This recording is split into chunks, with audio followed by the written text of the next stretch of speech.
What's up, guys? Dave Van Auken here, the Dave Van Auken Show, talking with someone I've been talking to for a little bit here, a little time in. One of the stars of UFC Vegas 59, Ultimate Fighter Season 29 winner, middleweight, now welterweight, the Butcher, Bryan Battle. What's up, my guy? Oh man, nothing much. You know what I'm saying? Just living my best life. You know what I'm saying? While I can. I love it. The last couple of days have been crazy, but I'm just so thankful for everything, how everything's going, man. Yeah. Have you slept a little bit? You got a little sleep in the last 80 hours? Like honestly, last night was the first night. Like I think I got like a full night of sleep. Like everything. Because after the fight we didn't sleep. You know what I'm saying? Coming back. It's been it's like kept on going. You know what I'm saying? Yeah. Normally you get back home and things kind of it'll settle down, but things are talking to a lot of people. A lot of people want to say hey, which is like a good problem to have. But the best. Sleep is at a premium. The funny thing is, I got so much on you, so much. But the funny thing is, personally, right?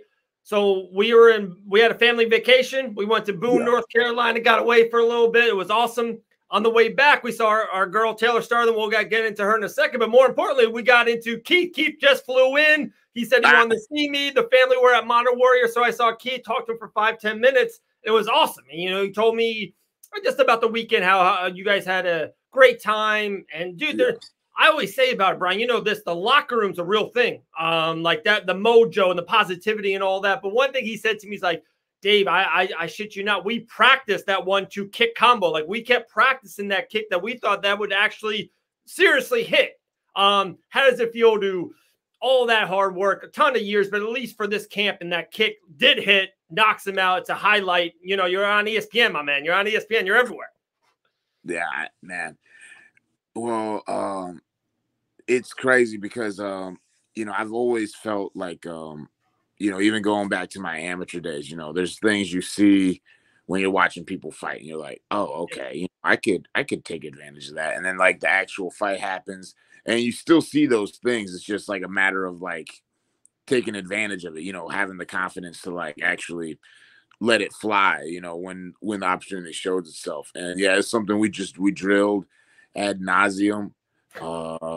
And it's funny because we drilled that, but we also drilled combinations off of the head kick, different setups for the head kick. You know what I'm saying? We drilled so much stuff, but the first right hand I threw, I saw him lean off a little bit, and I was like, well, that doesn't seem like that would be a good idea. And so I was like, all right, next right hand I throw, I'm throwing the kick behind it, and it's just like, it is what it is. And I think, I'm stronger and faster now. My technique's a little bit better, but my range is also a little bit better. So a lot of times, I've been kicking people in the head. You know what I'm saying? Like I think I've kicked some people in the head like every fight for like the past 5 fights, but it was just the little bit, extra focus, to detail and intention. You know what I'm saying? It wasn't about just kicking them in the head. It was about, kicking them in the head and knocking the motherfucker out. So man, no, it was pretty surreal. Like that happened. I was like, oh, yeah, you know what I'm saying? I was like, oh my goodness, this is crazy. You know what I mean? So things never go the way you anticipate them. So in a fight, they never go the way you practice. You know what I mean? In a fight, nothing happens. It's also you break your foot the first 10 seconds, or you sprain an ankle, you can't throw the kick. It's a fight and crazy. One thing, Bryan. So like I said, we've been talking for a minute, right? So we've been talking multiple years. Do you think 3 years ago, the Bryan Battle, would you have seen, like, for you to say that, you just tell me that you said, you're like, oh, I threw the right and you saw him come off of that a little bit. Do you think you would have saw that 3 years ago? And if you had, do you think now, like you said, you are just a quicker, meaner son of a bitch, you can get that kick and make something happen there to it? Or are you saying like, dude, I'm seeing things I wouldn't have seen 3 years ago, and that's why at 27 years young, you're a dangerous motherfucker? Yeah, I mean, if I'm being honest, I'm seeing things I wasn't seeing 6 months ago. You know what I mean? Ooh, like, wow, it's like it like the amount of investment that I'm able to like put into training now, because now this is like now I'm doing privates and stuff, like, you know what I'm saying? Like, I always did, and I say this all the time, I did the most with what I had, you know what I'm saying? I did the best with what I could. But it's like, now it's like, all right, now I got a little bit more money. Now I have a little bit more resources. Now I have a little bit more time. You know what I'm saying? I can pay people for private so I can drill things and focus on details. You know what I'm saying? Like, I can go do boxing now and, work on my base and my balance and, delivering the energy through punches and strikes and stuff like that. You know what I'm saying? I can go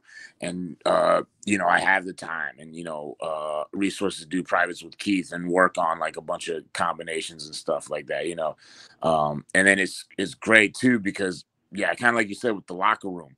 I mean, it was such a, Keith is like a big brother to me. And he always wants to add, but he's not trying to step on anyone's toes. You know what I'm saying? Like, me and Tom at Carolina Combat, we had a game plan, and fortunately, Keith is kind of like a similar conceptually to Tom. You know what I'm saying? So there's already like pretty much on the same page. But for everyone to be going into that fight, like they were all talking to each other. Like, the boxing guy was talking to Tom. Keith was talking to Tom. They go to Charlotte Jiu-Jitsu and he's talking to Tom. Like, everyone's talking to each other. Everyone's like, Tom's kind of like the head of everything. So, fucking, it was just like super smooth and super concise. I think that was also part of it, was coming into this fight. I knew exactly what stuff I wanted to do. And there wasn't any kind of like confusion or like, oh, maybe I'll do this, maybe I'll do that. It's like, no, this is how I'm going to do things. This is what I'm going to do. This stuff works. You know what I mean? Yeah. And so, yeah, I kind of went on there for a second, but yeah.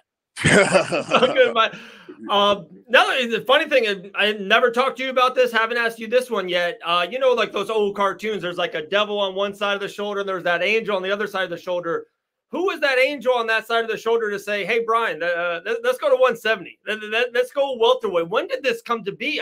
You like I said, man, the Pooh Bear is dead. You know what I mean? Like, I saw you say that a couple times. The Pooh Bear is dead. You look amazing. You have been looking amazing. Me and Taylor talk all the time. We talk about you all the time, and just like how you're leveling up, not even inside the octagon, but of course outside the octagon. You look like you look like another different beast right now. You look insane. You look great. What was that angel to say, "Hey, Brian, let's try 170. Let's do that"? Man, honestly, I think that was like the demon on my shoulder. That was saying. You know what I'm saying? Like, it was like the demon on my shoulder was like, "Yo, let's fuck shit up, dude." You know what I mean? But no, I mean, it was really like, there's something to me, I think cutting weight is like a spiritual process, you know what I'm saying, that gets you ready for, there's no other reason you would cut weight, at least for me, other than I'm getting prepared for war. There's like some suffering, and then you get through the suffering and you're like, all right, I'm suffering for a reason. But, there's a whole, to me, mental, spiritual aspect to cutting weight. And so when I fought Trey, that was like the first fight camp where I was all in the fight camp. I didn't have to work a job. You know what I'm saying? I was just training.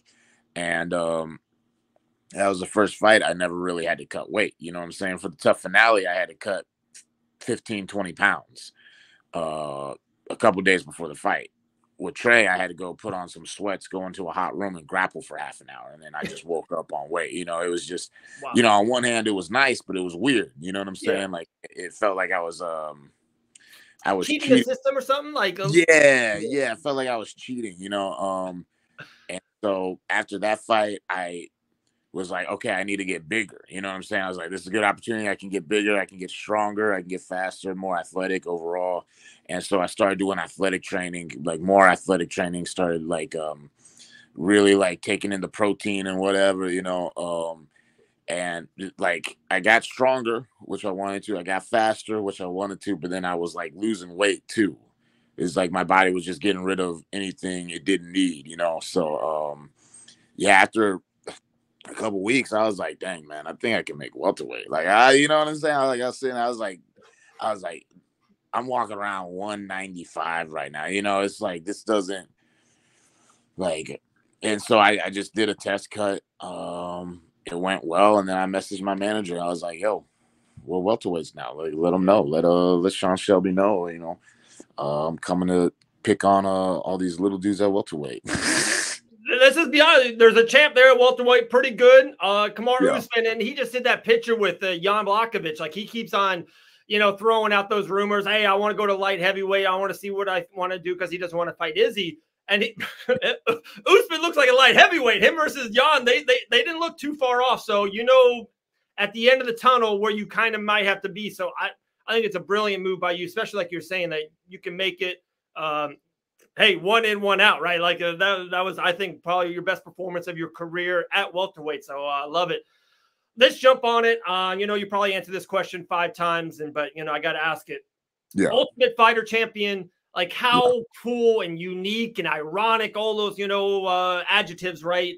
To fight kind of a year later with Juliana and Usman fighting to win the Ultimate Fighters, and you're fighting on the card. How cool was that? Like it felt like, just very full circle. It's like now you're a star from the show. It felt full circle to me.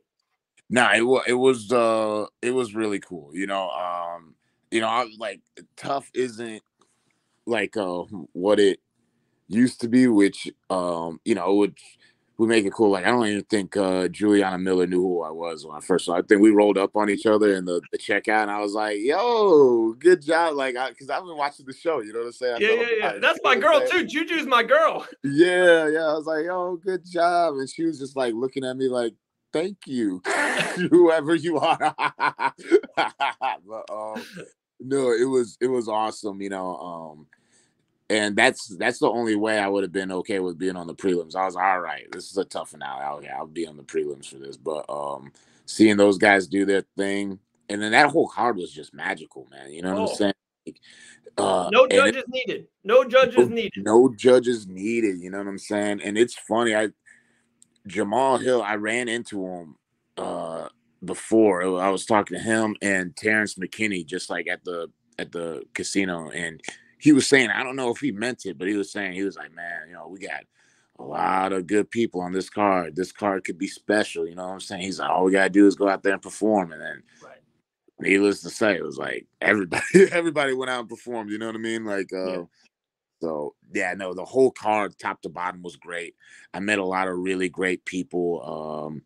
It was just like, it was like a magical weekend, you know what I'm saying? I can't from the fight to like leading up to the fight to, post fight, it's just the energy was just different. Yeah. It showed. Like I said beforehand, even afterhand. I saw a picture on socials, fan favorites. You got all your shirts off. You're at the pool, all that.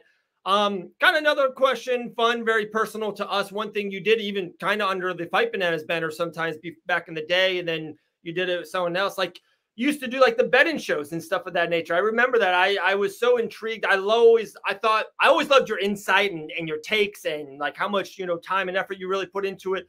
Going forward, one, do you still kind of do that? I know you don't do the show anymore, but do you still watch everything, still kind of compute everything? And then 2, with that, is that something you would love to do in the future? Would you love to get your own show, even if it's a pick or a betting show, or even just a, ride with Brian Battle, something just to, you got such a great personality and you can, you communicate so well with others. It feels like, sooner or later, battle tested something. We got names coming off of names right now, but would you want to do that in the future? Maybe.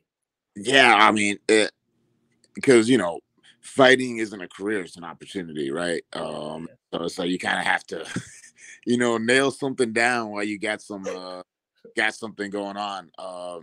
And yeah, it is definitely like, I remember I was really into it, like right up until the baby was born. And then at the time I was like, it was frustrating because I couldn't actually put as much effort into it as I wanted to. And it was like, that's one of those things where it's like, I don't like doing things if I'm not doing it well, it's like, and so it's like, I'm kind of like having to piggyback off of, what I'm saying? Off of other people. I'm like, this is because I really enjoyed it. It was like a lot of fun, but I was like, man, I gotta fucking get to a better place to where I can really do this for real and not just like you know, you can't fake any. You can't fake it. You know, like especially you. If you're not winning, if you ain't 100% at it, it's just why give it time and energy and effort if you're not going to give it 100. I got you.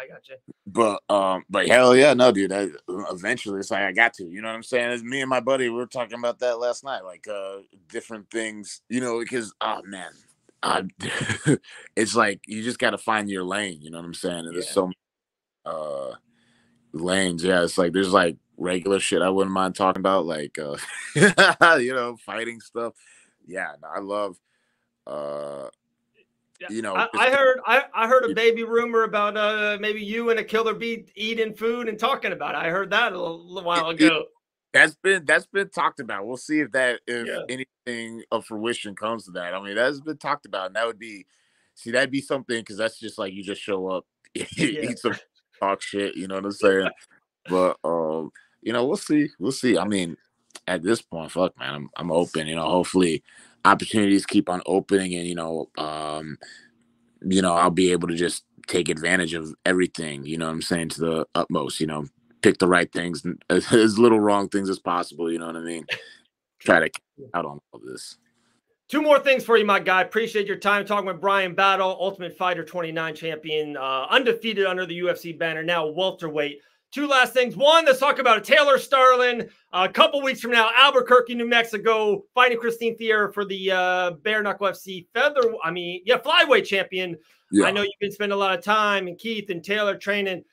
But I can't wait, man. I got goosebumps. I'm flying to Albuquerque the Thursday before. If you can make it, it'll be amazing. I hope you are. I can't wait for that fight. Tell me about Taylor and Albuquerque and all that. Man, Taylor looks fantastic right now. Like she's one, like obviously our transformations are a little bit different because she was never fat. You know what I'm saying? Like Taylor was never. She was always skinny, but she, you know, if you look at an old picture, you know, you're like, who is that girl? You know what I'm saying? Like, you know, no tattoos, no muscle. You know what I'm saying? She's just out there, just happy blonde girl. You know what I'm saying? And you know, now she looks like an absolute savage. You know what I'm saying? I think a lot of people are. It's one of those things where because she's like an attractive lady, like people are kind of being like, you know, like. You're saying that Ferea is not attractive? Listen, to each their own. You know what I'm saying? Hey, you know, you're a beautiful lady. My God. I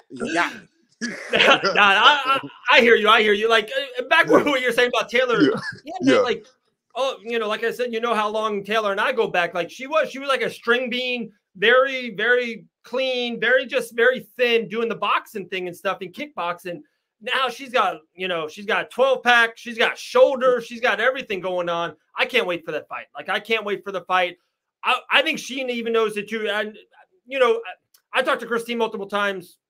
Absolutely respect the fighter, respect the person. She's going to bring it. It's going to be a fight. I don't think it's going to stop within a minute or a round. I think we're going to see a 5-round fight. I do think we're going to see a new champion. I'm all in on Taylor's side. It is what it is, but I can't wait. Cannot wait for that fight. I really like the amount of work Taylor's been putting in, you know. You know, she has the chance to put on a magical performance herself, you know what I'm saying, and really shock a lot of people and really like be like, hey, I'm more than just, you know, a pretty social media you know, personality, you know what I'm saying? I'm the real deal, you know what I'm saying? I'm a fuck up, you know what I'm saying? And you know, I do. I mean, we'll see. You know what I'm saying? I have not talked to Christine, but just like from seeing some things, I feel like she thinks that she is gonna kind of big sister Taylor a little bit. You know what I'm saying? That she's like bigger, meaner, older, more experience. But you know, I don't know. I mean, they're fighting at the same weight. Taylor looks like a fucking tank right now. You know what I mean? She's hitting hard right now. Her endurance is like ridiculous. So we'll see. You know what I'm saying? I'm feeling pretty calm. You know what? I just got a nice paycheck. I might go look at the gambling lines. Is Taylor an underdog on this one? She is an underdog, my man. She is. I think I need to cash out on that. You know what I'm saying? Cash out on that. People been making fun of me. it's time for me to make some money on one of my friends. You know what I'm saying?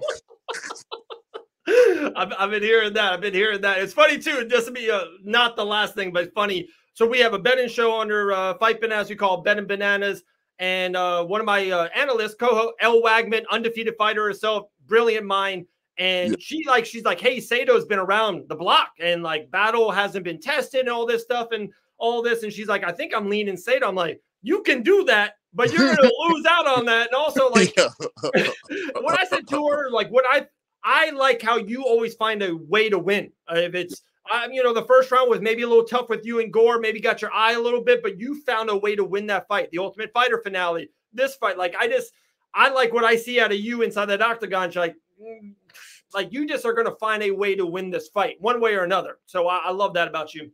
Last thing. Yeah. You know, you had a couple call outs, names, and some big names, some highlight names, all of that nature. We're not going to get into I's or Y's right now. But one thing I do want to get into, you called out a couple big names, right? You called out a couple flashy names, usually on the A side, right? And you know the fight game. I know you know it well. I'm intrigued what UFC is going to do with you with that is they're going to give you that side and then you're going to try to upset one of these guys. Or me personally, Brian, I would love to see you on the A side. You know what I'm saying? See you at UFC 281 and someone coming up to you a little bit, trying to give you that rocket launch, that fluid that O'Malley got or Ian Gary got, just throwing it out there. What do you think of that take? Or you're like, nah, Dave, come on. I want one of these big names. I want it now. This is what I always say, you know what I'm saying? We're prize fighters, you know what I'm saying? This is how I get paid, you know what I mean? If they want to give me somebody who's a little bit lesser known, you know what I'm saying? Somebody who you know, like I come in as the A side, you know, it is what it is, you know what I'm saying? I mean, I'm training the same way regardless, you know what I'm saying? No matter, I'm training the same way. But as far as, you know how it is, post-fight, you know what I'm saying? No one cares if you call out somebody who no one knows who they are. You know what I'm saying? Like you gotta be bold. You know what I'm saying? You can't just make a statement with the fight. You got to make a statement with your words too. You know what I mean? So, and plus, there's just something about Ian Gary just irks me, man. You know what I'm saying? Something about that dude just a little bit. You know what I'm saying? Someone's got to whoop his ass, and I want it to be me. You know what I'm saying? Like someone's gonna do it, and I want to be the first person to do it. You know what I mean? While it's still undefeated, you know. But I mean, at the end of the day, it's all a matter of time. You know what I'm saying? You keep on winning, the big fights come. So true. Yeah. You know, like Sugar Sean said, you know what I'm saying? If they want to pay me, if I'm gonna get paid the same to fight, you know, top 15 person as I am going to get paid to fight someone who's not in the top 15, then, you know, then it's okay. You know what I'm saying? But, you know, I want to run up my record as much as I can so I can have as much leverage by the time it's time to sign my next contract too. So, you know, it's crazy. There's like a million different ways to think about this. And a million different ways, and 900,000 of them are the right one. You know what I mean? You never know. The A side, B side. Hey, just UFC, put an extra 0 on my man's contract, and then 3 fights from now, another 0 on that. We're talking. You know what I mean? We're talking. Come on now. I'm saying. You know what I mean? Man, Brian Battle the Butcher, undefeated under the UFC banner, the Ultimate Fighter 29 season, now welterweight. My guy, been talking with him for a long time. Last little thing, Dominic Cruz or Chito Marlon Vera coming up in a couple of days, San Diego. Who wins? I got Chito in this one. You know what I'm saying? I think he's hot. I think Dominic is going to win probably the first 2 rounds. I think he's going to dance on him. Wow, okay. He's going to...